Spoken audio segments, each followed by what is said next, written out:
You're listening to the Surgeons of Horror podcast. Yeah. You gotta watch get into cars with strangers these days.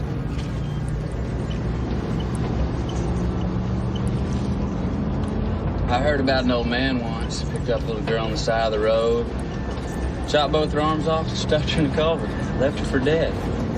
God, I fucking hate that. I mean, that sorry son of a bitch didn't have shit for an imagination. How fucking simple can you get? Stop, you're scaring me. Scaring you? You're not scared. You don't know shit about being scared, little girl. Not yet. You want scared? You want scared? Have a look behind you. Hello, welcome to the Surgeons of Horror podcast. Its purpose is to dissect and discuss horror films both old and new. Our latest season has been devoted to the late great Tobe Hooper, who gave birth to the Texas Chainsaw Massacre, and we've been since delving into the franchise that followed that film, and we're now, believe it or not, the fourth installment in, which was called Texas Chainsaw Massacre: The Next Generation, which came out in 1994. Before we dissect and discuss this particular movie, I should introduce myself. I am your host, Saul Muerte, and I'm joined once again on the podcast chair next to me with Oscar Jack. Welcome aboard, Oscar. Hello. Thank you for having me, Saul. Thanks for coming on board again. So, like we had you on board on the last round as for the podcast where we looked at the third installment, Leatherface: The Texas Chainsaw Massacre, and dare we venture now into the fourth installment, which came out, as I said, in the mid-90s. With the most 90s subtitle you can put to anything. The Next Generation. Yeah. Everything was about the next generation that time, wasn't it? It was always... oh, man. Yeah, hilarious. And it's an interesting take. We should probably add at this point too that the writer and director for this movie was Kim Henkel, who was the co-writer of the original. That's correct. Yeah, he wrote the original with Tobe Hooper, which is kind of interesting in itself. And he also wrote co-wrote Eaten Alive as well, which was the second feature that they did.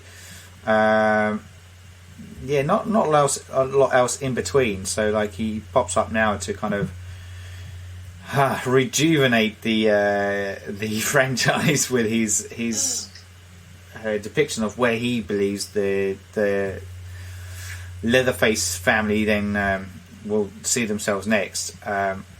Which is kind of interesting. There's some interesting elements on it. Whether it works or not, I guess we'll talk about as we dissect the film. But yeah, just I thought I'd add that moment. It was interesting bringing one of the original kind of visionists of the movie, not only to the writing chair but also the directing chair of this film. So I guess if we look at the film, it came out 4 years after the previous movie. I think it was originally called The Return of the Texas Chainsaw Massacre before it went under a retitling. It sat on the shelf. Yeah, and for a couple of years until Renee Zellweger and Matthew. All right. Yeah. When they started hitting the big time, that's right. They got big. That's right, and then... sorry, go on, you go ahead. Yeah, no, they just kind of pushed it out into the world. Just like, we can make a buck. Two famous names. Two famous names attached to it. And that other guy. Who then, and even since, keep pushing their crowbar out to separate themselves from this film. Go, no, bury it. Which is kind of interesting because if you look at it from that point of view, it says probably a lot about the movie itself, because it was a huge financial failure, really. And we wouldn't see Leatherface again on screen until 2002, some almost 10 years after the fact. Oh, that with the Jessica Biel. That's the Jessica Biel one, yeah. That's when they try and reboot the franchise. Again, that says a lot. But we haven't even begun dissecting this movie, but just that alone says a lot about what this film did to the franchise at the time.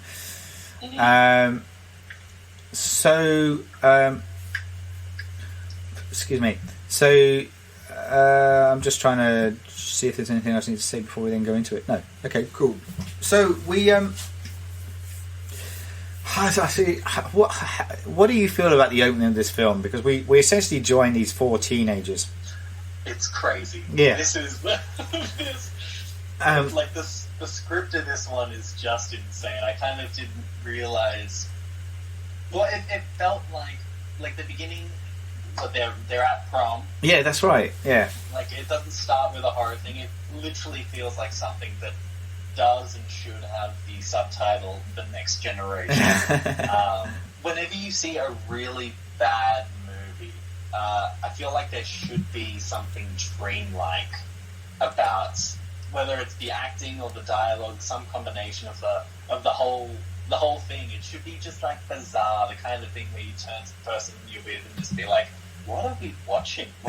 Yeah. What is this? With this strange and antagonistic relationship between, I think it's Heather who's looking for her boyfriend. Yeah. Running around and getting flack from these other girls, and one of the girls who she speaks with, I think, is playing she's playing an autistic character, right?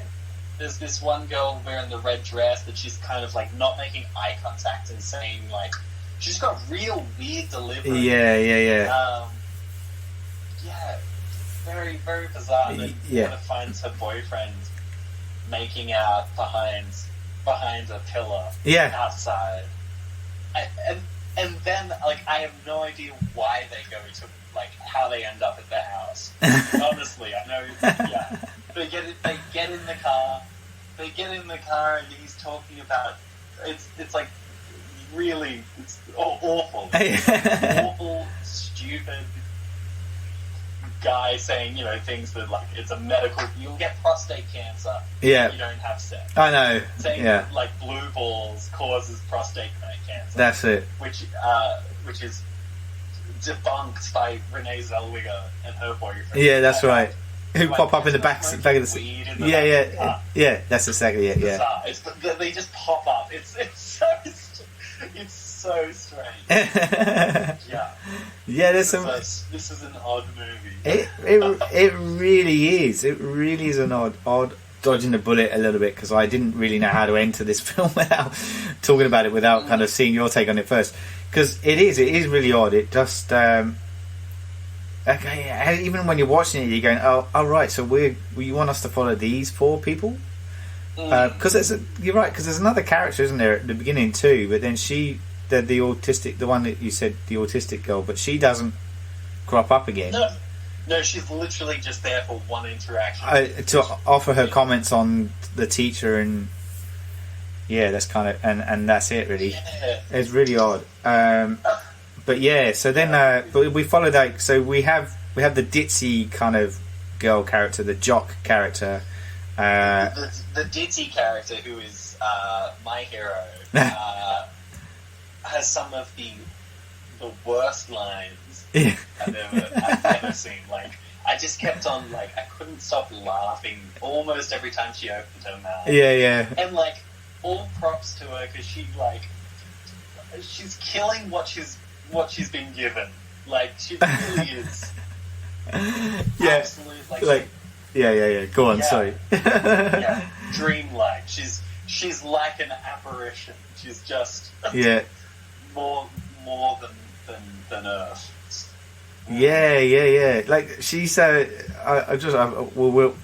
gonna probably name and shame, but Lisa Marie Newmar is the girl playing her. She didn't really do a lot after this, which you probably could say, oh yeah, that's understandable. But she did crop up in Sin City and in A Scanner Darkly, albeit smaller characters, but even so, it's as supporting characters, I should say, and not really fleshed out. But yeah, interesting that she's still on the scene in that respect. Although that they're both almost 10 years old, no, older than that now, 15 years nearly old. Those movies, God, now I'm feeling old. But yeah, I had the same reaction. I just was like, are we meant to take her for real? Like, she that vague? But yeah, really interesting take on her performance. It was really odd. And I said the boyfriend guy is just real dickhead kind of character. Yeah, just like no redeeming qualities. None at all. No. So like they're out, as you said, aren't they? Kind of get out on the highway, and they end up in this actually full-on crash. It's pretty awesome crash, because they're all kind of a bit distracted, aren't they? And a car comes crashing into them. Yeah, driven by another young guy who gets out of the car and kind of mumbles about something and then passes out. Yeah. Is he connected? Because I really missed if he said anything about the family, about is he like another person escaping? Is he? Yeah. Because there's not really anything. It just seems so random. Yeah. It seems like. Yeah. It's never really explained, is it? Like it's. No. Yeah. So whether he's escaping Matthew McConaughey, maybe, I don't know. It's never explained anyway. It's very odd. It's like, again, it's a very. Comes back to what I was saying about the farmhouse problem, right? It always seems really hard to get these people to the farmhouse. How do we get them there? Presumably, these main characters. I mean, they've all come from prom, so they must be local. Like, they haven't been driving for hours. Yeah, that's right. They're within a really. I can't imagine they would have driven more than 20 minutes. And they're in the thick of it now. Yeah, that's right. It really does speak to what we were talking about. It's just, yeah, I know. Strange. It is odd. It is odd, huh? Anyway, so basically, there's Jenny, Barry, and Heather go off, leaving Sean alone to look after the body of this driver.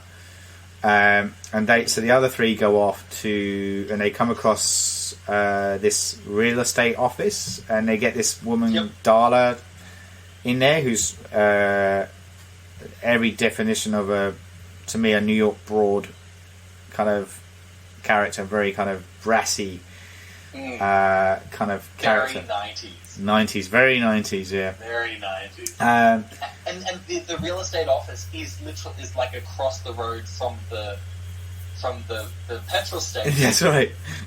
From the previous movie, the addition to this movie is, let's put a demountable building that's a real estate office. Yes.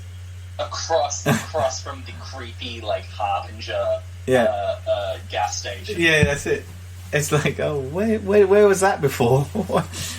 Why set? She flashes. Yeah. Someone throws something through a window, and she flashes them her boobs. Yeah. And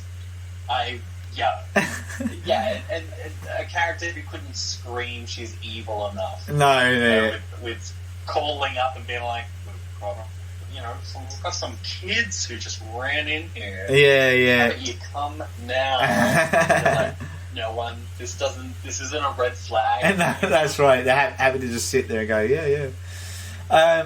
It's all. It really is. It's almost like they're trying to go larger than life with this, and in doing so, they just completely miss the target in doing. In the writing for this, it just. It's so off center. Can't even begin to analyze it properly. It just feels incredibly disjointed already at this point.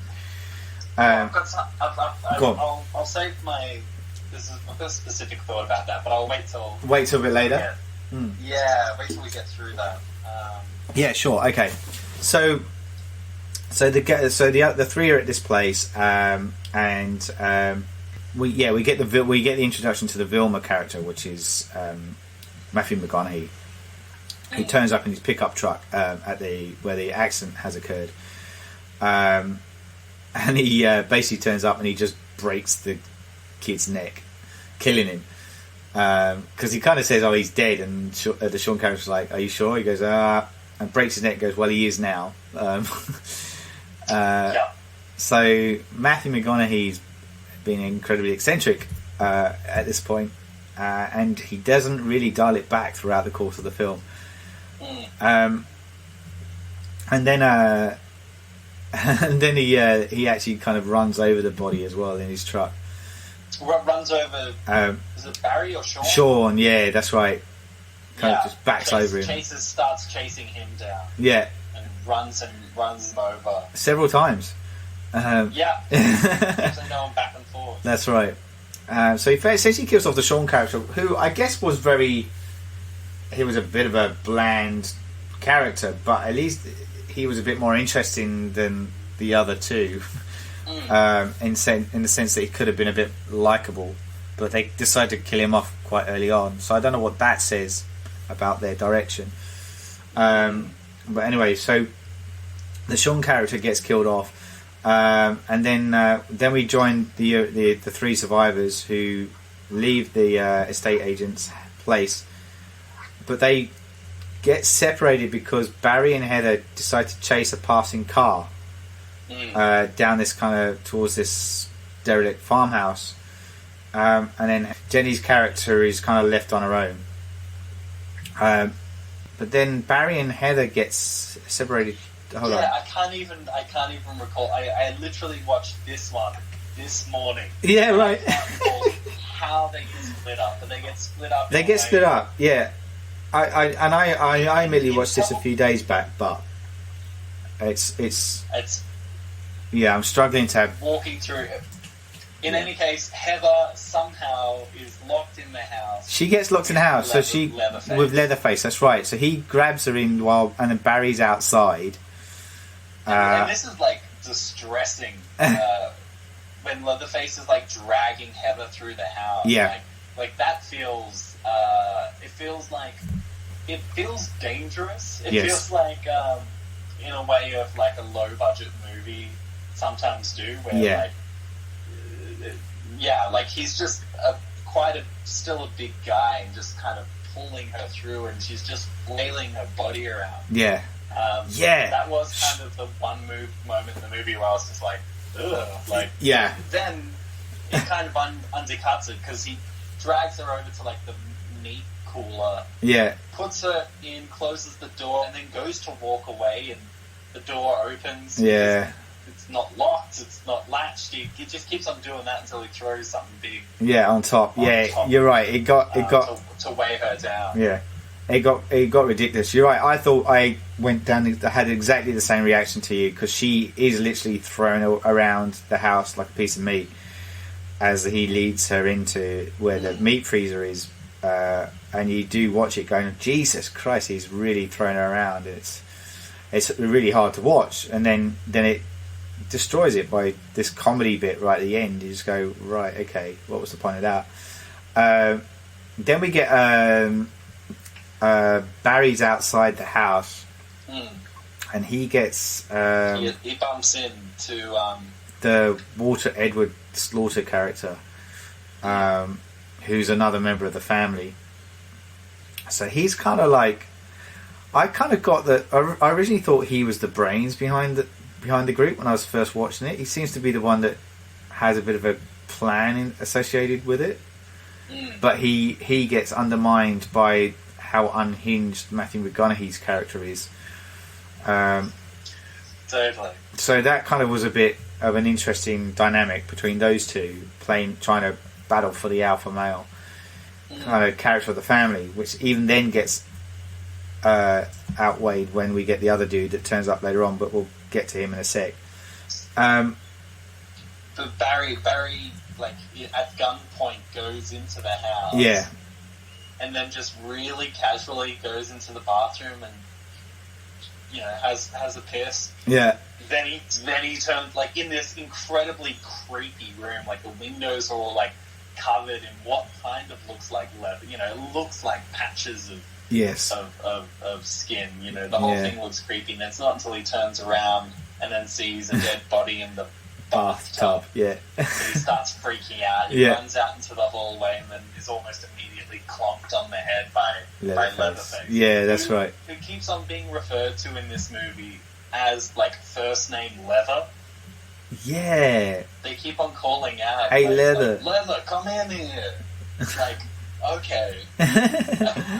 Alright. It's like, okay, this is really going for something different. Yeah. different. And as well as the fact that our, like, seeing Leatherface is he's like dressed in women's clothing. Yeah. He's screaming a lot. Yes, they very. This has been one of the big talking points about the cross-dressing of Leatherface in this movie. I mean, it's hinted at slightly or referenced in the first film, but it never goes beyond it being a very subtle indication. Whereas here, it just goes full out. It's a really interesting take because it kind of, again. I find this hard one to comment on without it because the gender association switch or playing with it just kind of really moves the character into a very different direction, and it doesn't come across as horrifying anymore. Just a bit sad. You know, so I think because of that, his character isn't as dangerous as a result, because he's battling with his own confused sexuality, which would have been interesting to play on had it been a different movie, and also I think a different actor as well. Yeah. I don't think the guy who's playing it, like you may be able to do something interesting with that in terms of, like, you know, like it's he embodies the whoever's face he wears. You know, that's him taking on more, like, you can go kind of more interesting, but it just kind of feels like it feels very cheap. It feels very, like, almost like throwing in, you know, like doubling down on the Ed Gein stuff in there, like making it like Norman Bates, making it like Buffalo Bill, which are two movies that took it, which dealt with that stuff, and it can be, you know, like, especially like 80s and 90s, taking a character, you know, like taking like, it was really cheap shots, like cheap, you know, can totally border on like transphobic or like, you know, afraid of the other in a real kind of gay panic way. Whereas, like, I think Norman Bates and Buffalo Bill were, like, that's not the soul-defining thing about them. Like, that's not why they're scary. No. That's just kind of like, it's just an added element to how incredibly messed up they are. And it's just a way that it manifests. Whereas this, it's kind of really bizarre. It's I mentioned with the last podcast, the makeup effects were particularly good. For Leatherface, you could kind of see he was all messed up underneath. Whereas this one, you can literally, like, basically, it looks like, I wrote down, it looks like a grip from the set, like, put it on and was having a bit of a play. And it just looks like a dude. He's got, like, a full head of, he's got lots of hair. You can see his skin is, like, pretty clean and white under the mask. It's like, but even the mask itself, it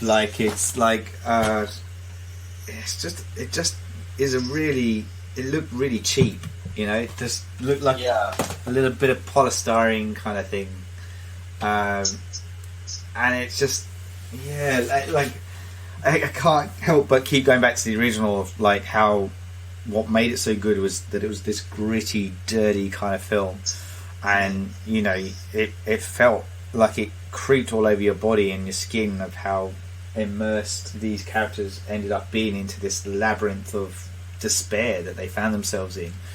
And this isn't that. It's just it's a skin graft. It's it's plastic surgery, and I guess that's what we're getting. It just doesn't feel real enough in this at all. And the Leatherface depiction is echoes that. It's just it's such a poor representation of what was an iconic killer in the slasher film world. It's just bizarre choice. And the end bit as well. Like, we'll get to that too. And actually, I'll leave that to the end. But anyway, so yeah, you're right. So we get this bit where just trying to remember where we're up to. So yeah, W.E.'s in the house. Sorry, not W.E. Barry's in the house, and he bludgeoned over the head with Leatherface. Heather escapes from the freezer at this point, but then Leatherface hangs her on a meat hook. I guess that's just to tick that box. We need a character hung on a meat hook. Yeah, tick. And then we kind of join back with Jenny, and she. This is where she encounters Vilma and his truck, and he offers to drive her. She is hesitant, but then still gets in the truck. They have a bit of small talk, and it gets a bit more odd. And then that's when Jenny sees the bodies of the Sean guy and the motorist, the other guy that was in the accident in the back of the truck. And he's almost like Matthew McConaughey's almost kind of daring her to kind of go on the ride with her, and she ends up like jumping out the car and running into the woods. And then Leatherface suddenly appears, chasing her with a chainsaw, and she runs away. At which point she gets to the farmhouse and gets inside the farmhouse. And then we have that whole pursuit with Leatherface chasing her. Still, she jumps from the second floor window onto the roof. Oh yeah, which I love. Yeah, like she runs up the stairs, and it's almost like it really is like this movie is quite cartoonish. Yeah. Oh yeah. In that, like the amount of times that I've like watched movies with friends. Like their response to like if I was being chased by a serial killer, like I'd throw myself out the window because I'd rather die that way than get stalked down and deal with a horror movie situation. Yeah. In fact, she just flings herself out and they throw a line where Heather, oh my god, where they're talking about Jenny, Heather and her boyfriend. They're talking about Jenny. Yeah. And she's like, I have PE with her. Her body's great. Oh, that's right. Of, like them kind of talking up the way that she's physically fit and like explaining away the fact that she's a fighter. Yeah, that's right. They've just kind of been like, yeah, she's real messed up, and like her mum gets married every 15 minutes, and the guys always beat her. And like, and it's strange, but I mean Renee Zellweger is like she's going for it. She's just rolling around the roof and like climbing up that's right. thing, falling into a greenhouse. That's right. Comes crashing through the greenhouse. Going for it, like she's up and running. And that's it. Yeah. Oh yeah, she's throwing herself into it. She's dedicated to the cause, man. But you're right, that I've forgotten it. I'm glad you said about that line about that she's fit line that they kind of said, because I remember watching it going, what? Just weird way of kind of crowbarring that one in. Again, a lot of this film feels really disjointed and out of place as it unfolds. But there you go. So she kind of climbs up onto the roof and she leaps off the roof onto a telephone line.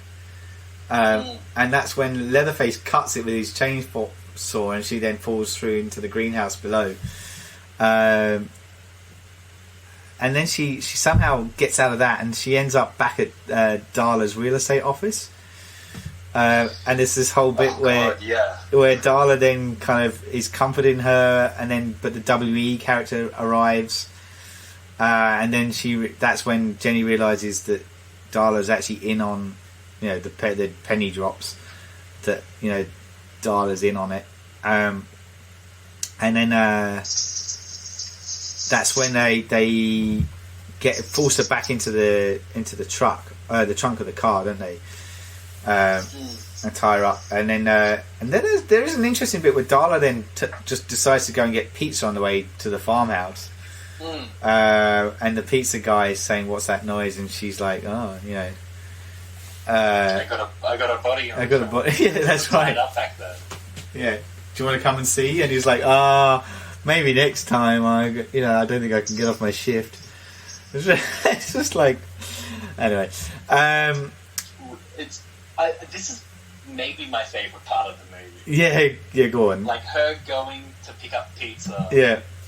Like I really like I don't know, like the impulse behind putting in a scene like this, where it is like the characters that are in control taking a break from the horror movie of their victim. Yeah. Just going and getting pizza, picking up some food. Because they're not cannibals in this movie. They're not eating some long pork. They're they're just sadists essentially, aren't they? Like, yeah. So no, in that respect, I understand, and I see where you're coming from. I guess that is a kind of refreshing to see that kind of. So it's not just balls to the wall, kind of we escape, kind of let's get out of here thing. There are these little pockets that are thrown in between. Because so then, but she does try and get away, doesn't she? Heather tries to escape, but then that's when I think she hits a tree or a branch of a tree or something, and then she's brought back into the house again. Yeah, from memory, brought in for dinner. Yeah, that's right. That's right. And so then, go on. Sorry. I'm just because it's all jumbled up in my head. No, that's all right. I can pick it up. It's cool. So then we have Vilma in the house, and he's kind of like taunting Jenny. That's right. And she ends up grabbing the shotgun, and there's that encounter there, and he's like, "Yeah, just go ahead, pull the trigger, shoot me." And she kind of hesitates for a bit, and then she attempts to leave, but is stopped by Vilma. Does she try and pull the trigger at that point? I think she does. She pulls the trigger. First barrel's empty. Yeah. He grabs it. That's right. The second barrel had a shot in it. Yeah. There's a moment where Heather's brought in. Yes. And she's knocked to the ground.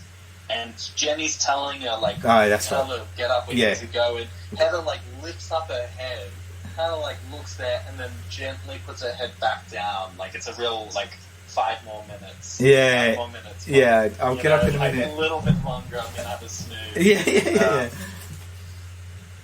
Yeah. And then she goes running off. That's right, that's it. Yeah, so there's a bit where she's trying to get Jennifer to come with her, and she's acting all drowsy and sleepy.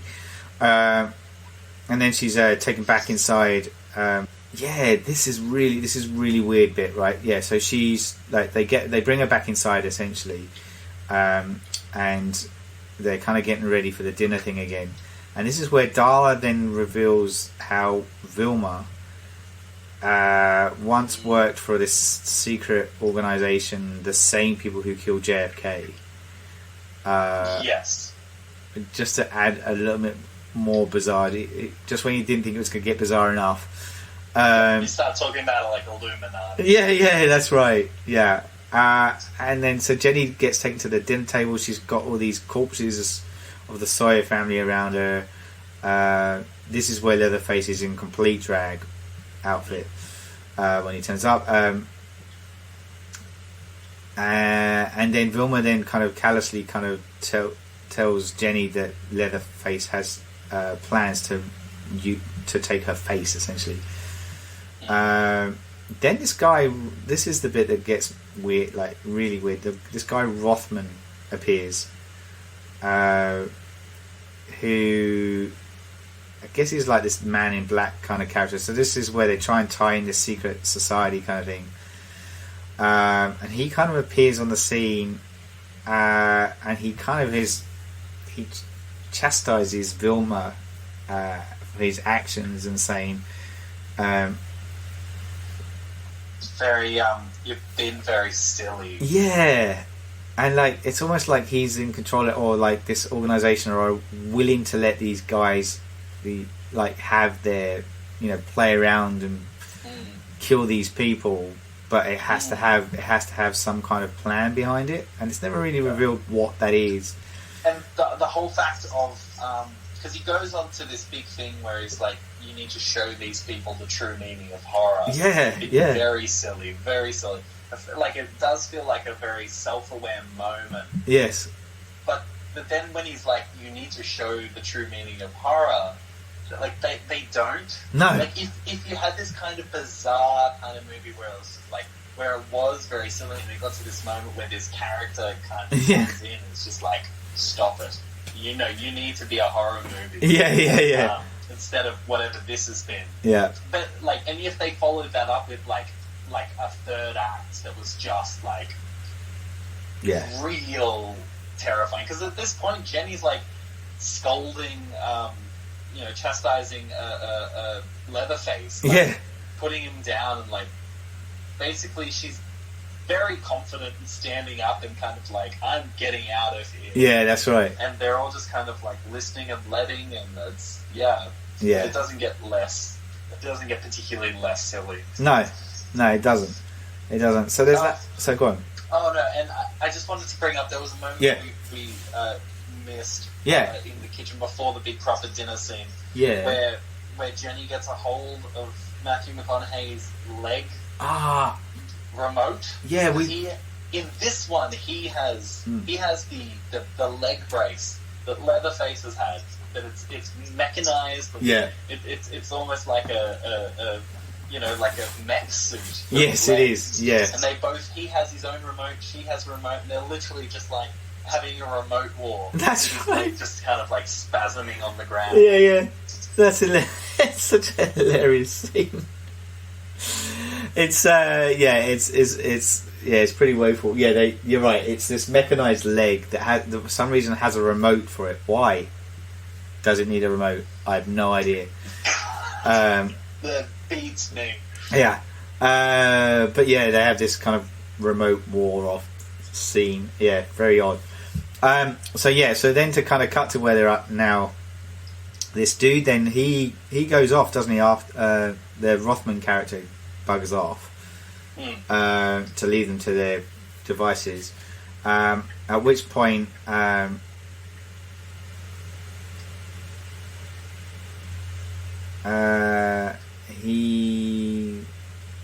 Vilma. Oh yeah, that's right. This is where he kills Heather. He crushes her skull with his robotic leg. In frustration, because he's been basically he's the alpha male and he's been put in his place, so he's pissed off, and he takes it out on Heather, kills her, and then he starts cutting himself as well. And then this is where Leatherface and Vilma then try to attempt to decapitate Jenny with the chainsaw, but she then is able to break free. And gets out of the house again. At which point, full circle again. She's being chased by Leatherface. They end up in the woods, and she's picked up by this elderly couple in a camper van, like an RV. And Leatherface is kind of attacking from the outside. They decide to try and outrun him, but end up crashing when Vilma's chasing them in his truck, and the whole RV tips over. Jenny still again escapes, and he's followed by Vilma and Leatherface on foot, so it's a foot chase ensues. Then I don't get this next bit. I mean, maybe you can explain it to me, but a small aeroplane appears on the scene. Sure does. And it somehow flies low enough to strike Vilma on the head, killing him before flying away. Just him. They're all like, and firstly, so who the hell was in that plane? I have no idea. Why does it start to attack Vilma? No idea. But anyway, kills the Vilma character outright. Just kills him. Yeah. And then this limousine then pulls up, and Jenny climbs into it to, hopefully for safety, and that's when the Rothman character's inside there, the man in black. And he assures her that he doesn't plan to harm her. He has his whole soliloquy kind of moment, explaining what the horrors that she's experienced were meant to be a spiritual experience, but were poorly executed by Vilma. And they kind of drive off to a very kind of disheartened Leatherface staring off in the distance in a very kind of lost, forlorn kind of look. It's almost like they're insinuating that he also pined for the love of Vilma in some way. Very, very odd scene. But so go on, he's left to do his chainsaw dance. Chainsaw dance, yeah. Yeah, gotta have that. Gotta put that in there. Another box to be ticked. Yeah, very bizarre. Then we get that kind of really last scene where Jenny's in the hospital and she's being questioned by the police, and the cop guy is John Dugan, who he played the grandpa character in the original Texas Chainsaw Massacre. Right. So he gets like his own little cameo there. The hospital orderly character is played by Paul Partain, and he was the he was the brother character, the Franklin character from the original movie. So that the brother character in it. And to top it off, their hospital orderly is pushing a patient on a stretcher who goes by. She's like a catatonic patient being wheeled on a gurney. And there's a bit of a close-up shot, and that's because the patient is played by Marilyn Burns, who was the original survivor of the first film. So it's like they try and do these like crowbar these kind of like little nods at the end of the movie, and as she gets wheeled away screaming.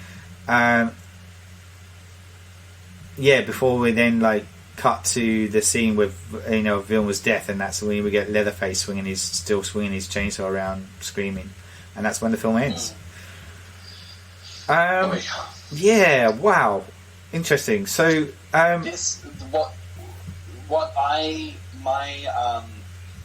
impression of what they were trying to do for this is to basically do what Return of the Living Dead did, set against Romero's, where it kind of took this established, we've already had 3 of these movies so far, and try to like subvert it a lot and play it like a little bit more comedy and especially the fact that it was like like someone who was involved in the very first one, kind of like an original voice of that film coming back to kind of splinter it off a little bit from that main thread. But this just does not,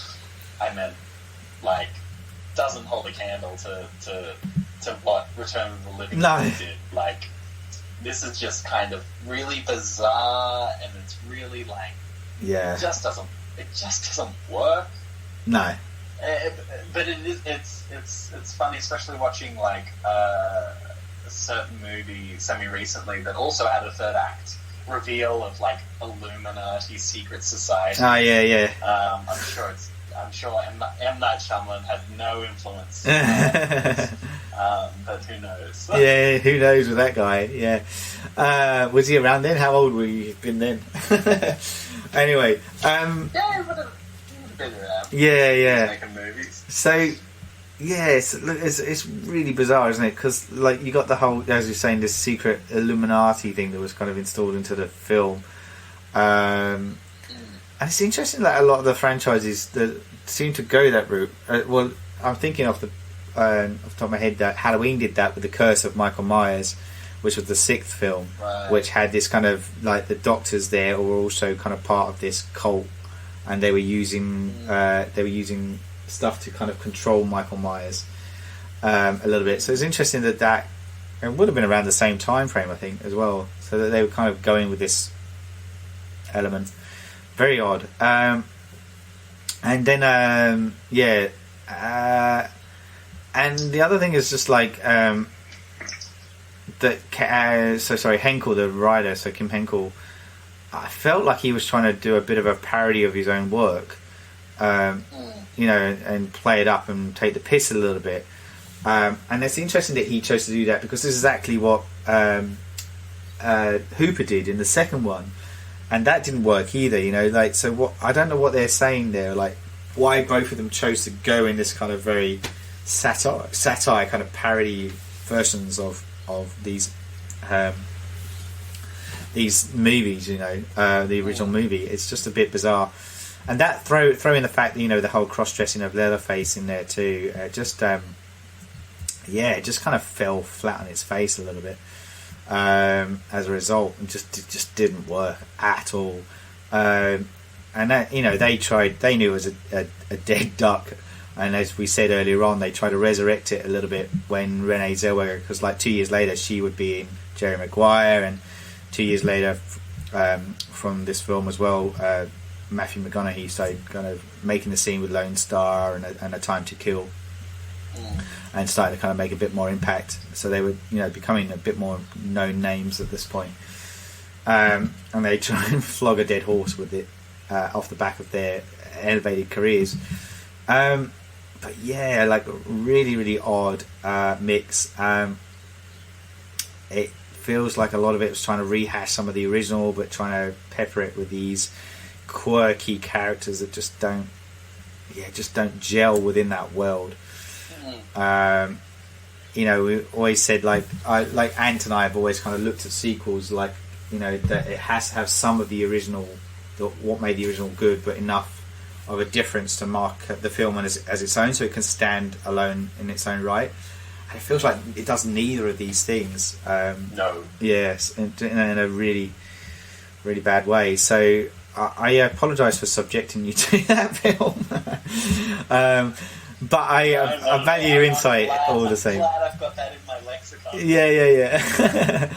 So when we look back at, like, so like obviously now you've seen 3 of the first 4 films, you know, where do you see the franchise at the moment? Where, like, obviously we know 8 years or so later on they just reboot it, but do you think that would have been the right choice at that point? That was the only direction for them to go in, do you think? Or yeah.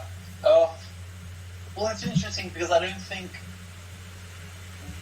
in terms of like the rebooting of like established franchises, I'm not really sure where Hollywood was with that. Yeah. Whether that was their... Yeah, because I meant, like, especially like throughout the 80s, it's all about excess, you know? Yeah. You know, like 10 Friday the 13th movies, like, they were able to just keep on going with that. Yeah. But I feel like, especially after this one kind of is like, you can do whatever. It kind of, it broke enough of what was already working. Yeah. For them, like, remaking seems like it was probably the smart choice. Yeah. I think that's probably it's probably wise. And I haven't seen the remake either, but I mean, you know, I hear it's better than these two. Yeah, I think it is. I think it's safe to say it is better than these two, and I'll reserve my full opinion on that when I do the podcast on the remake and its prequel. But yeah, it's interesting that they had to go that direction, like to kind of just go, right, fuck it. This has been messed around too much. We need to. We still own this product. What are we going to do with it? And to reboot it was the only option they had, or they felt they had. Yeah. Well, I mean, otherwise you're putting him in space, you know. Otherwise, you like, if they went to try and make another one, it probably would have jumped the shark even more. Yeah. Because what are you gonna do? Put the Sawyer family on a cruise, which would be great, and I think that I would 100% watch that movie.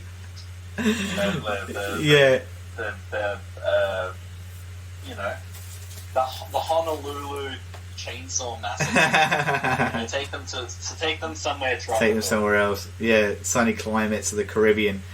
No, they could do like a road trip movie. Like have it be like an inverse National Lampoon family vacation, but it's all of them rocking around. Maybe because they have to leave their house because they've killed too many people. Like they need to go on like a road trip in like a big Winnebago. Trying to find a new patch of a new home.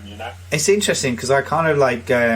I have to jump to Rob Zombie for a moment because his first film, A House of a Thousand Corpses, was a massive nod to the Texas Chainsaw Massacre. And they're this family unit, dysfunctional, and they thrive off feeding off people that come off the road, and they kill them. It's a massive nod to it. But even then, like, he knew that in order to do a sequel, he had to get them out of that house environment. Like, they can't do it. So, like, he changes the concept of the film so that it's the three guys on the run. So it becomes more of a car thriller, crime drama than it does an original horror film. In order to do it, so for good or ill, that was his choice. But he realised that he had to remove the family from that space. So is that the option that they have to? Is it the Sawyers in a Winnebago? Going across town, kind of killing people. Is that the way that they get around it to make their ends meet? Or I kind of almost like the idea of, and I bandied this around with Ant as well. Like, you do a bit of a From Dusk Till Dawn approach where it's a completely different movie, and somehow the characters stumble on this disbanded farmhouse. To seek refuge from, I don't know, pursuing cops or what have you, and then only about within the last 20 minutes of the movie, you pull out the chainsaw and you realise that holy fuck, I'm actually watching a Leatherface film, and then just literally just go balls to the wall crazy of these guys just trying to survive this guy. And I kind of like almost doing it almost as a bit of a modern setting. So Leatherface is an older, wiser guy. He's now the patriarch of his own family. So like you are picking it up further down, and these are guys that, again, particularly with the current climate of America, where everything's really fucked and gone to the wall again, and you could just really play on that. And there's these guys that just have their own rules essentially, because why not? America's fucked, so let's just play by our own game. I think there's something to that. The next generation that I want to see. Yeah, I think so. I think that would have been interesting to do, and like, especially if you play it in a way that you see the next generation family, and you still aren't aware that it's a Leatherface film until right at the very end. That Big Daddy comes home and it's Leatherface, and you're like, and you think they're okay, and you think, oh fuck, they're screwed. When you pull that out of the bag, I just think there's something to that. I think that's a direction that they could go in. So just remember that if you hear this and it comes out, I'm like, yes. There we go. That's where we're going to go. Cool. All right, man. Look, I think we're kind of bowing out from the end of this one, but thank you again for joining me and discussing the Texas Chainsaw Massacre: The Next Generation. For good or ill, we went there. We lit through the pain so that you guys maybe don't have to. Again, if you have different thoughts on the movie, if you think it was a gem of a movie, a diamond in the rough, let us know your thoughts. Until then, I'm your host, Saul Muerte, and I was joined this podcast with Oscar Jack. Thank you. Thank you very much. Goodbye. You're listening to the Surgeons of Horror podcast. Music supplied by Peter Nezik. For more discussions or podcasts, head over to surgeonsofhorror.com or head over to our Facebook and Twitter sites for the latest news and updates.